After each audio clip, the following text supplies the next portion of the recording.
This is not just impacting college football teams, but it's a big deal for high school teams as well, especially those with new head coaches. Our Kelly Price caught up with a few of our High Five coaches to find out how no spring practice will affect their fall.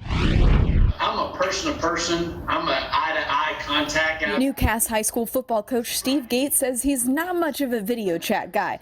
But for the time being, this is the main method of communication for the first-time head coach and his new staff and players. Normally right now, high school football programs around the state would be in full spring football mode. It's different for everyone these days in light of COVID-19, but especially so for new head coaches. This summer is going to be different for a lot of football programs, more so the ones in my situation where we have a new head coach as myself. Those are the ones that are going to struggle. The ones that are kind of on cruise control, that are getting their quarterbacks back, and it's the same coaching staff and stuff like that. They can kind of do remote meetings and fine-tune some things. New Alpharetta head coach Jason Curvin is locked down in Alabama with his wife and 4 kids as they try to buy a house and move to the area. It's shocking how much there is to do. I think kind of the biggest challenge that we have to overcome is keeping those lines of communication open.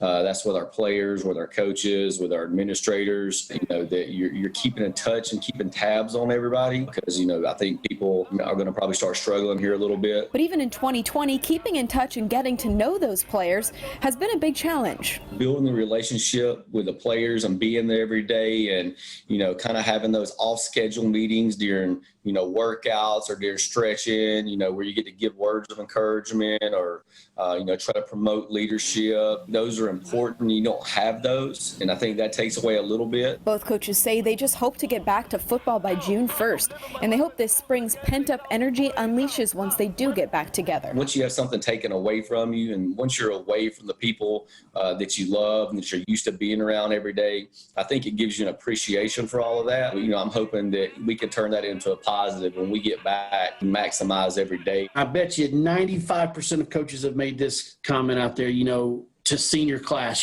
senior, you never know when your last play is, with injuries and, stuff like that. Well, now they have to believe us when we say you don't know what you got till it's gone. All these spring sport athletes are living that right now.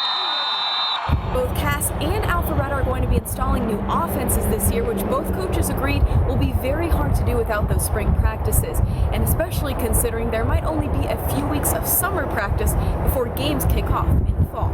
In Atlanta, Kelly Price, Fox 5 Sports.